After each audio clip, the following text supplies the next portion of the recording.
and good afternoon. We interrupt your regularly scheduled programming to bring you the latest on the Maui wildfire disaster.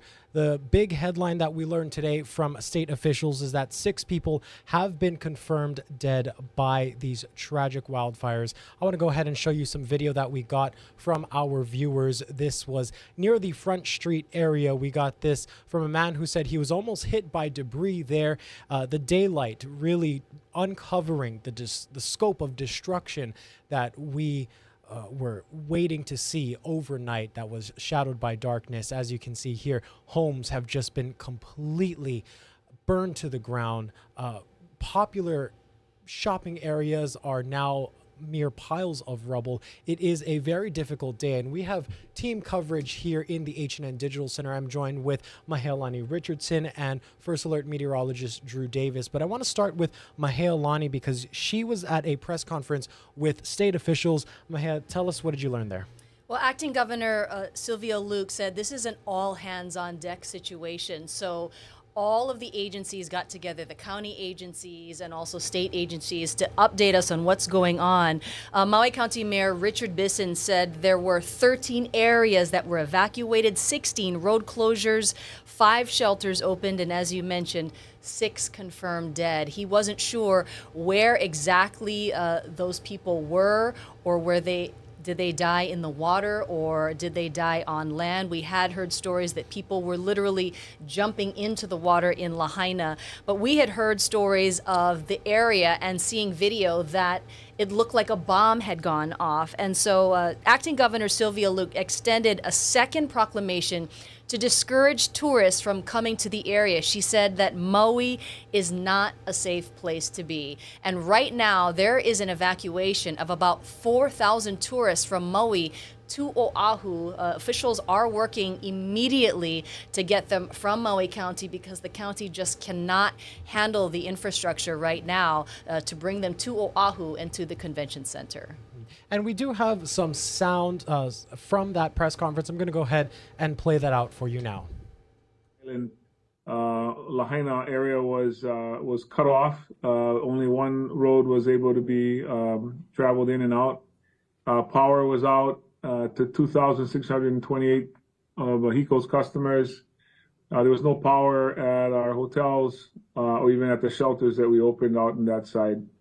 I'm sad to report that just before coming on this, it was confirmed we've had 6 fatalities that we were able to confirm. And we are still in a search and rescue mode. And so I don't know what will happen to that number. We've had many dwellings, businesses, structures that have been burnt, many of them to the ground, mostly in our Lahaina neighborhoods in our Lahaina area. We did get support from the active duty military providing helicopters to Hawaii County. And then I sent 2 helicopters over to Maui to do water bucket fire suppression missions, and then additional guardsmen to assist with search and rescue, traffic control, and security. A lot of So it's definitely an all-hands-on-deck response there. Mahea, what else can you tell us from that press conference? Well, as for the convention center, people there are busy preparing the convention center. There are cooks there right now making food, and also city buses will be transporting people from Honolulu Airport to the convention center. From that news conference, we learned that 2,000 people, around 2,000 people, stayed at Maui's airport. So it is a desperate situation to get people from there to Honolulu. Also, we know that airlines are working on deals with people to either reduce the fares or waive the fees to make it easier for them to travel. And as far as the confirmed fatalities, did officials say whether they were locals or visitors? What do we know about them so far? Well, we asked that to County Mayor Richard Bisson, and they are still trying to assess everything because, as you know, the fires are still active in 3 separate areas. So they're still trying to assess those numbers.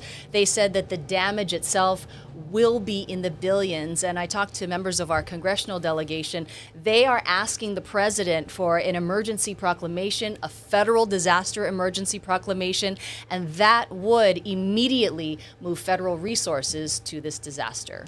Thank you so much for that update, Mahia. I want to turn now to Drew Davis with a look at the conditions. Drew, what can you tell us about the factors of the weather in Maui? Yeah, so we've been talking a lot about how the winds are going to be decreasing today and throughout the rest of tomorrow. You can see that we're still very, very gusty outside. We still have that first alert weather day in place for the rest of today. That may expire later this evening, may cancel it going forward.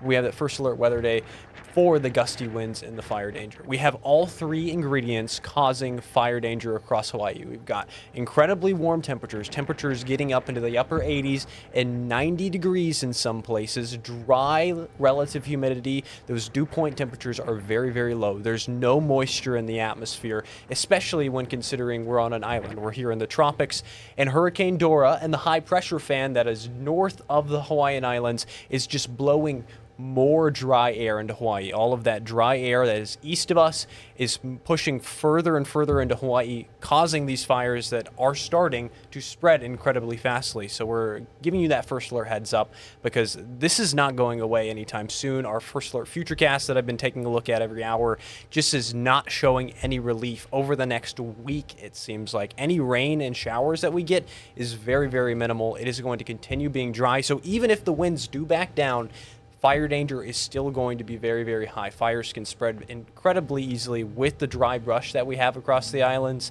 and we're going to stop seeing as gusty of winds, but we're really still going to see the fire danger across Hawaii. I wouldn't be surprised if the National Weather Service doesn't expire the red flag warnings we have going forward over the next couple of days. Got it. Drew Davis, First Alert meteorologist, thank you so much for that.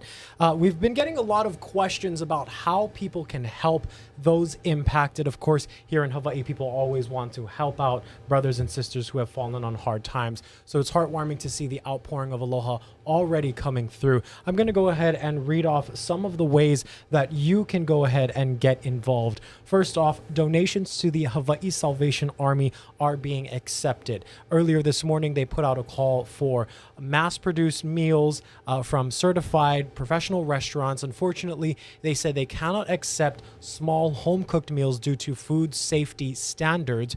But if you're a restaurant on Maui, if you're a restaurant owner and want to donate some food to feed those at the shelters, the Salvation Army will definitely accept that.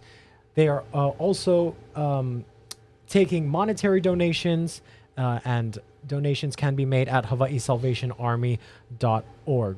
We are also keeping an eye on other verified GoFundMe accounts that are surfacing. We do know a lot of people are interested in that as well, and we are working to compile a list for you there. Mahealani, going back to the press conference, what was sort of the tone from the state officials? Obviously, they were highly concerned about this, but in terms of their planning, did they say they were ready? No, they admitted that this disaster caught everyone by surprise.